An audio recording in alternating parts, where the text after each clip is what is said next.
1 week before our wedding, I found out Jessica, my fiancée, was sleeping with my brother. We were supposed to get married on a Saturday in late September. Fall leaves, an outdoor venue, acoustic guitar, the works. The venue was paid for. My suit was hanging in the closet. Her dress was in a garment bag in the hallway. Everything was ready except the truth. My name is Harper. I'm 27. I design buildings for a living. I like structure, symmetry, planning things in advance. I don't make spontaneous decisions. I make models first. Jessica was the opposite. She was all instinct and emotion. A photographer, the kind who'd pull over on the highway just to chase the golden light. That's what I loved about her at first. She made me feel like life didn't have to be so perfectly arranged.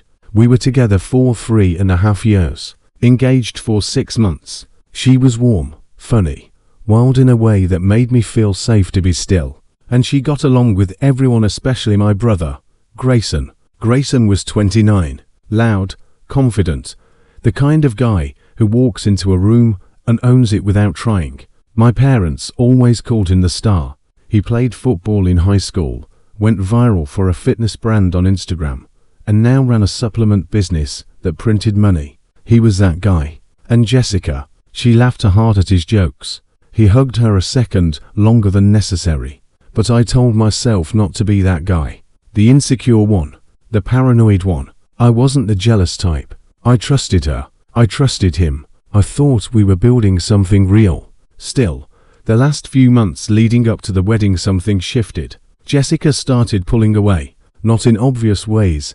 There were no fights, no slammed doors, just subtle distance. Her phone was always on silent. She'd step outside to take client calls and return 30 minutes later, flushed and breathless. I'd ask how the shoot went. She'd smile, say great, and kiss me on the cheek. Not the lips, the cheek. Meanwhile, Grayson suddenly became very involved in our wedding.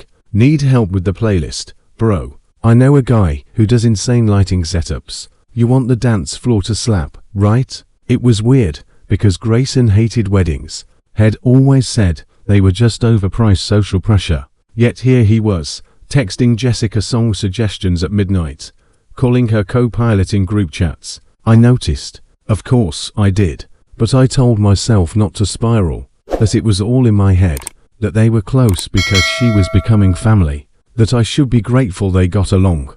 One evening, about 9 days before the wedding, I came home early from a site visit. Jessica wasn't home yet, but her iPad was on the kitchen counter, still unlocked, notifications buzzing across the screen. Normally, I wouldn't have looked, but something about the way it lit up made my stomach twist. It was a message from Grayson. Still thinking about last night. That dress won't leave my mind. Another came in seconds later. Can't wait to taste you again. I just stood there. I didn't move. I didn't breathe.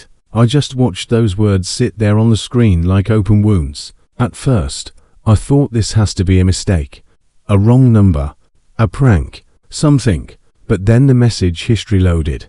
Weeks. They'd been texting like this for weeks. Photos. Late night confessions. Plans to talk after the wedding. Plans. They had a plan.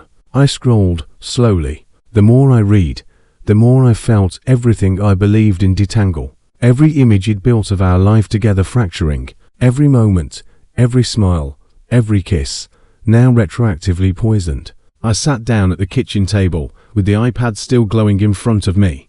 And I stayed there, in silence, for over an hour. Jessica walked in sometime around 7:15 p.m., holding a bottle of wine and laughing into her phone. Her smile faded when she saw me. "What's wrong?" she asked. I didn't answer, just slid the iPad across the table. Her eyes dropped, then her body froze. No gasp, no denial, just silence. The kind that tells you everything you need to know. The red flags didn't show up all at once. They trickled in. Small things, easy to brush off, almost harmless on their own, like rain tapping the windows before a storm. Jessica started working late more often. She had always been passionate about her photography, and I loved that about her. She'd lose track of time chasing the sunset or perfecting edits, and I understood that creative flow couldn't be boxed in by a clock. But something was different now. She'd leave before I woke up, come back long after he'd gone to bed, and never quite explain where she'd been. At first, it didn't bother me. Then I noticed her phone never left her side. Not even to go to the bathroom. She used to leave it on the nightstand. Now it was always in her back pocket, flipped face down, on silent. When it lit up, she'd angle the screen away, or swipe the notification before I could glance at it. I didn't say anything. I didn't want to be that guy. The paranoid one. The insecure one. But insecurity wasn't my default. I wasn't jealous by nature. That feeling, the slow, tightening knot in my gut, was new, and I kept trying to pretend it didn't mean anything. Jessica used to light up whenever we talked about the wedding. The venue, the food, the color scheme. I could tell she'd been dreaming about it since she was a kid. But over the past month, that excitement dulled. Every time I brought up a detail, she'd shrug. Whatever you think is best. When I showed her the final menu the caterer sent over, she barely glanced at it. Looks good, she said, scrolling through her phone. I started planning more of the wedding alone, reaching out to the florist, locking in the DJ, finalizing seating charts. She didn't protest. She just faded into the background. What made it worse was how present my brother Grayson suddenly became. The same guy who had once called weddings expensive anxiety circuses now wanted to help with everything. Let me help with the playlist, bro, he said one night, pulling up a shared Spotify. You can't have a dead dance floor. He texted me song suggestions at midnight, pulled Jessica aside during family dinners to ask about photo booth props, offered to help take some of the pressure off her. On the surface, it looked helpful, thoughtful, even, but I couldn't shake the way his hand would linger on her back, or the way she laughed when he leaned in too close. Still, I told myself not to overthink it. He was my brother. She was my fiancée. They were just comfortable with each other. Then one evening, we were at our parents' house, going over the guest list. Jessica sat between me and Grayson on the couch. I looked down at her phone, which she'd momentarily set on the coffee table. A message lit up. Last night was dangerous. No name, just the preview. She snatched the phone before I could see anything more, laughed awkwardly, and said, "Oh, it's from Rachel. She's helping me plan the bachelorette weekend." I nodded, smiled, let it go. But something in her eyes didn't match her tone. The next day, I saw Grayson walking out of the cafe Jessica always worked from, even though he didn't drink coffee. When I asked him about it, he brushed it off. Met a buddy there for a quick meeting. Small world, huh? Harmless coincidences, right? That's how I kept explaining it to myself. Small world, harmless. Nothing worth starting a fight over, except it started to add up, not just in facts, but in feeling. Jessica had become a ghostly presence, but unreachable. She'd slip past me with a kiss on the cheek, and a distracted, "I love you," like she was checking a box. And Grayson was always around. He started showing up at my apartment unannounced, acting like he was just dropping by to see how the groom was holding up. But somehow, the visits always aligned with Jessica's schedule. She'd appear 10 minutes later, back from a shoot or an errand, surprised to see him, but never too surprised. It watched the way they moved around each other, not like strangers, not like family, like something in between, something careful, something rehearsed. I remember one night, we were all out with friends. Jessica had a little too much wine, and when Grayson offered to walk her home, she didn't hesitate. I was mid-conversation when I realized they were gone. When I got home 20 minutes later, they were already in the apartment, laughing in the kitchen, drinking water, talking in low voices. When I stepped in, they looked up like I had broken the scene.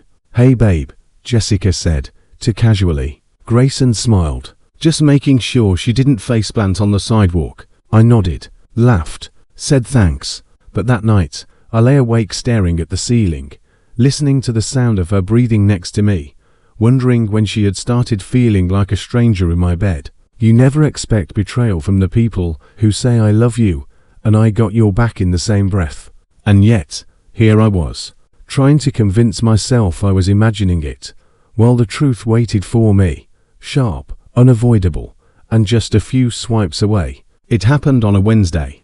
I came home early from a site walkthrough. One of the contractors had called out sick, and the inspection got pushed.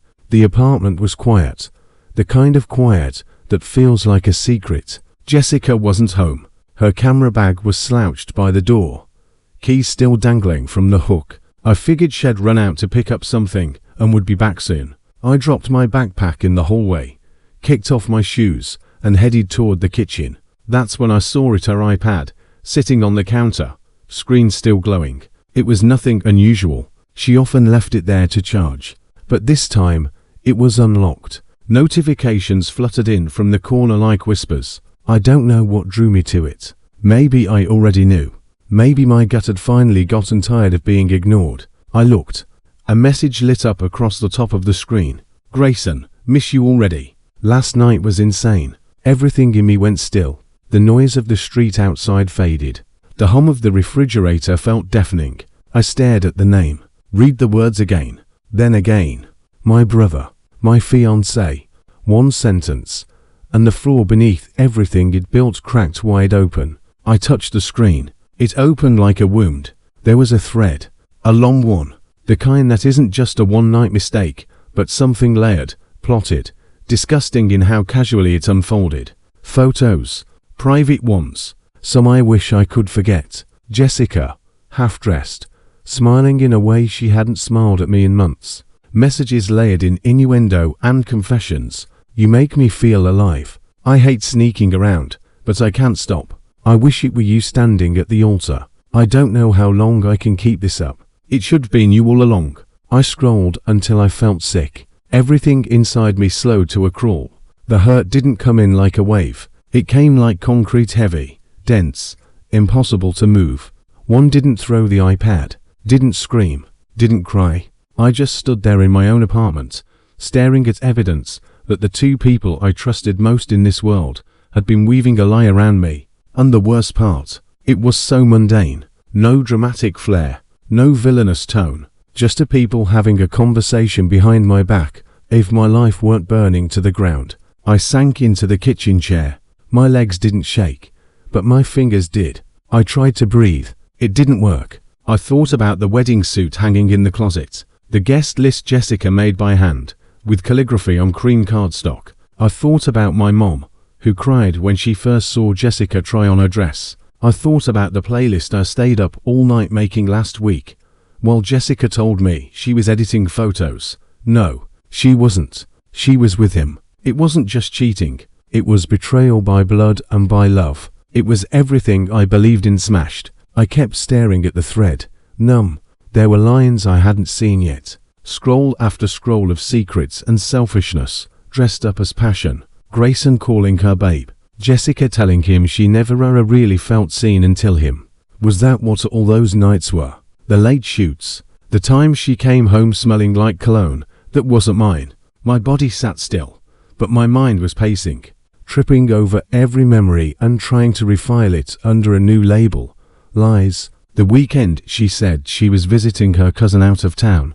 That was the same weekend Grayson disappeared for a work retreat. I remember asking him about it. He laughed and said, "It was boring, dude. All meetings and no booze." I believed him. I believed her. They didn't even have to be good liars. They just had to know I'd never question them. I guess that's the price of being dependable. People think they can stand on you while they live recklessly. My phone buzzed on the counter, but I didn't reach for it. I just sat there with the iPad in front of me, glowing like a rotten truth. I don't know how long I stayed that way. 10 minutes. An hour. Time was a concept I couldn't hold anymore. All I knew was that when Jessica walked through the door, humming something under her breath, carrying 2 cups of iced coffee, I didn't move. She froze when she saw me. "Hey," she said, cautiously. "You're home early." I didn't answer, just looked up, didn't blink. She took a step forward and noticed the iPad still open, the conversation on full display. Her face dropped. Silence. And that silence was the loudest admission of guilt I've ever heard. I didn't say anything that night. Not to her. Not to anyone. I went to bed next to Jessica, like nothing had changed, though everything had. She curled up next to me and sighed into the pillow, whispering, "Long day." I didn't respond. just stared at the ceiling, listening to her breathe. She fell asleep in minutes. I didn't sleep at all. By morning, I had a plan. I told her we should go out to dinner that weekend, just the two of us. A break from wedding stress, a reset. She smiled, relieved, like she thought I was trying. She picked the restaurant, a quiet place near downtown we'd gone to on our 1-year anniversary. Saturday came, and I played my part. I shaved, dressed well, held the door open for her.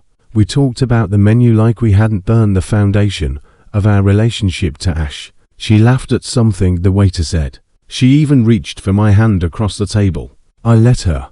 We ordered wine. She asked me if I was nervous about the wedding.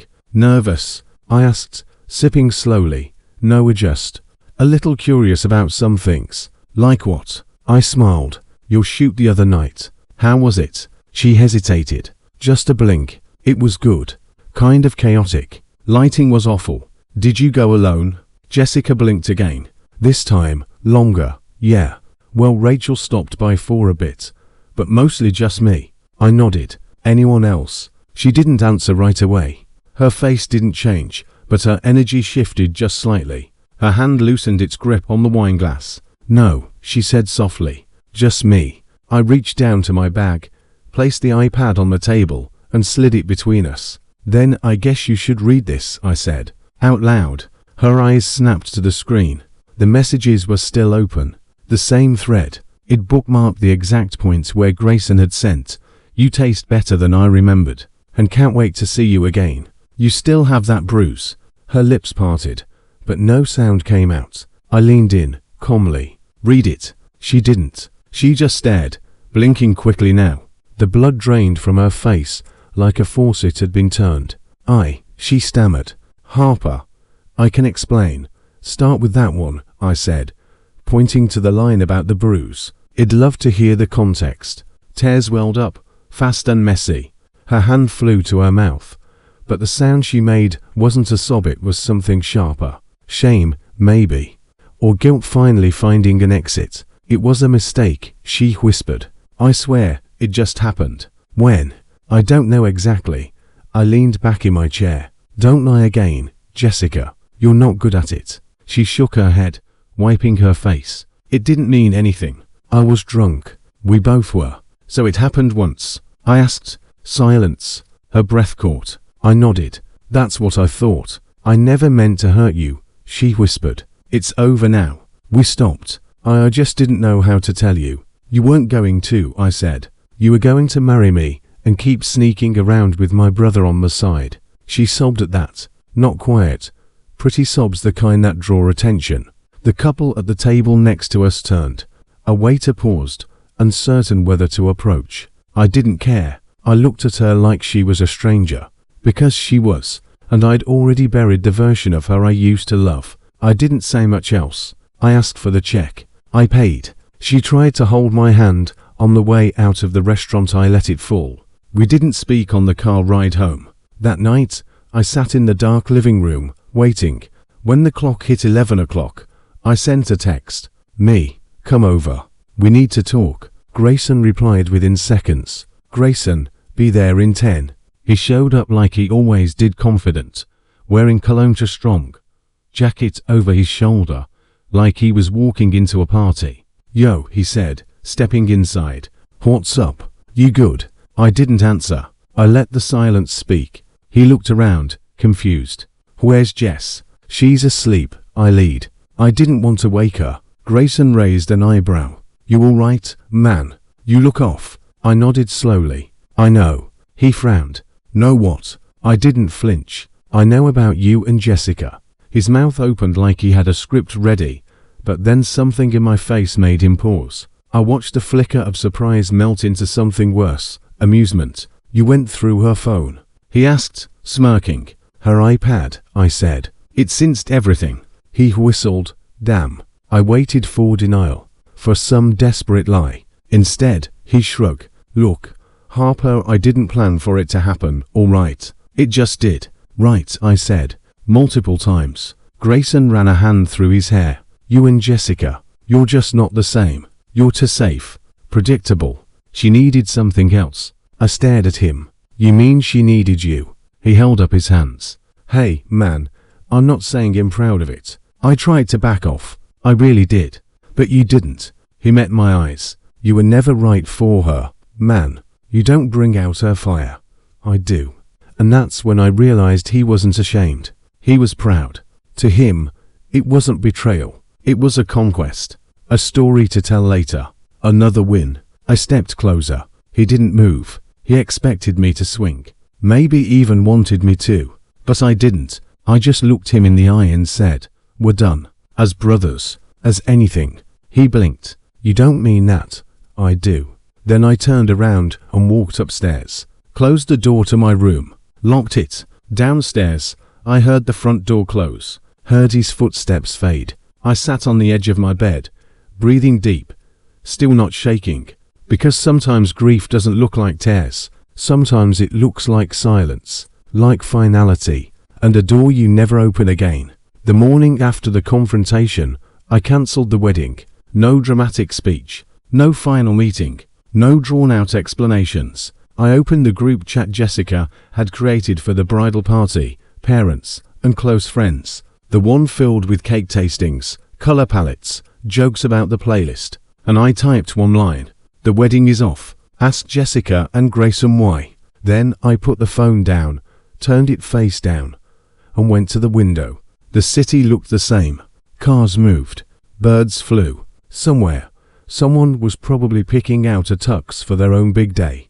But my life was no longer running on that same calendar. Everything had snapped out of rhythm, and somehow, that felt like relief. The responses came flooding in. Jessica's maid of honor. Wait. What? Are you okay? My cousin Elise. Please tell me this is a joke. Aunt Marianne. Harper. Sweetheart. I'm sure it's just a misunderstanding. No, it wasn't. Some people replied with concern. Others called me directly. I let the phone ring. The people who needed to know the truth would find it. I wasn't going to carry it for anyone anymore. My parents were stunned. My mom called twice that day. Left voicemails, voice trembling. My dad texted, "Let's talk. We can sort this out." But there was nothing to sort. It wasn't about repairing anything anymore. It was about removing what never should have been there in the first place. That afternoon, I started packing. Jessica had gone to stay at a friend's place. She didn't come back. I was grateful for that. The our apartment was too full of memories. Some good, some fake, some I couldn't tell apart anymore. I packed methodically, room by room, not because I wanted to save things, but because the act itself was cleansing. I boxed up photos from our vacations, the small print shed taped to the fridge, the candle we bought together on our trip to Charleston, the guest book she insisted we leave on the coffee table so people could write little messages before the wedding. I didn't read what anyone had written. I threw it out. By evening, the apartment was half empty. The walls looked unfamiliar again, like they were slowly becoming someone else's. I left the keys on the counter, took one last look around, and walked out without turning off the lights. I thought I'd feel broken, but I felt clean. Finally, like the lies had been scraped off me, like the silence had space to settle. That night, I didn't sleep much, but I didn't cry either. The weight that had been pressing into my ribs for weeks was gone. What replaced it was something quieter, not peace, not yet, but clarity, and that was enough. I went silent. No contact with Jessica, none with Grayson. If they reached out, I wouldn't know. I blocked them both, deleted the chat threads, removed their photos from my cloud backups, not out of spite but survival. There was nothing left to say.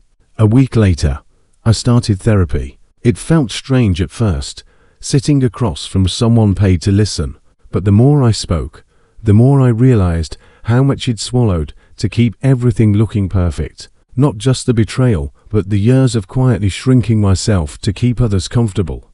Always the calm one, the rational one, the one who forgave first. Now I wanted to be the one who left first. 2 weeks after that, I packed a bag, filled the tank, and drove north to Montana. No itinerary, no calls, just a cabin I found online, 2 hours from the nearest city, and the sketchbook I hadn't opened since college.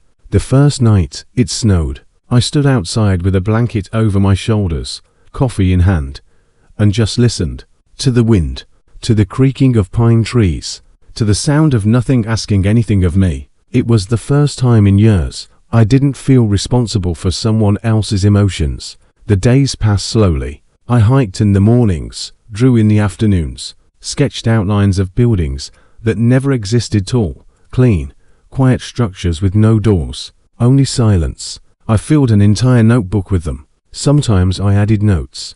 Words like, leave space, strength is structure, soundproof what matters. Eventually, I gave the series a name, Structures of Silence. Designs for things I couldn't say out loud. I didn't post them, didn't show anyone. They weren't for that. They were for me to rebuild something within me that no longer had to carry what wasn't mine.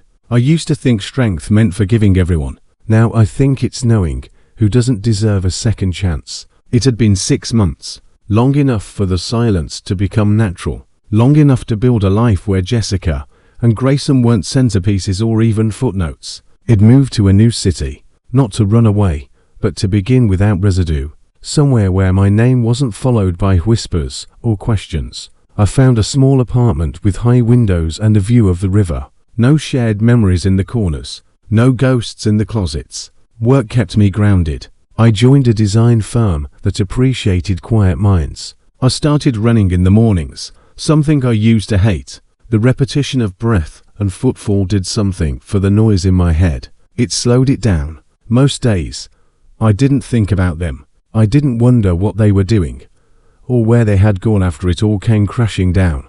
Whatever story they told people was theirs to carry. I wasn't interested in correcting it. The truth didn't need my defense. It just needed distance. But on a rainy Thursday, a message appeared. Unmarked number. The tone was unmistakable. Jessica, can we talk? I made a mistake. I'm so sorry. I stared at the screen for a long time. Not out of hurt, not even anger, just disbelief. But after everything, after the silence, the fallout, the vanishing, she still thought there was something left to say. A year ago, I might have answered with questions, with hurt, with that ache in my chest that wanted closure, clarity, answers. But I didn't need those anymore. I typed slowly, Emmy, no, you made a decision, so did I. Then I blocked the number, again, and that was it. No dramatic punctuation, no emotional flood, just a door quietly closing again. And this time, locking from the inside. I hadn't seen or spoken to Grayson in nearly a year. I'd heard through someone, maybe an aunt, that had moved to Arizona. Something about a business opportunity and a fresh start. No apology, no acknowledgement, no sudden moment of growth. He vanished, and I let him. Some families still didn't understand. They'd send messages on holidays or call when they were feeling nostalgic. Families fight. One of my uncles said on a voicemail, "It's time to put it behind you." I didn't respond, because it wasn't a fight, it was a fracture. And there's a difference. Forgiveness doesn't always mean reconciliation. Sometimes it just means learning how to live without bitterness. And I found a rhythm, a life that was mine again. I designed quietly, lived simply, and no longer carried anyone else's weight. There were still hard days, moments when the past would tap lightly on the window, an old playlist, a certain kind of laugh in a coffee shop. But I didn't let it in, not out of cruelty, out of care for myself. Love hadn't betrayed me. People had, and in their place, I learned a different kind of love, the kind that didn't ask me to shrink, that didn't lie, that didn't smile while slicing through the back. A love I gave to myself, and maybe, someday, to someone else, someone who saw me fully, not as a placeholder or safety net, but as a choice. One evening, I stood on the balcony of my apartment, watching the last light fade across the water. The air was cool, the silence steady, and I thought, finally, I didn't lose love. I lost an illusion, and I didn't walk away with regret. I walked away with my soul intact. Don't forget to subscribe to the channel, because tomorrow's story, it's even more unbelievable.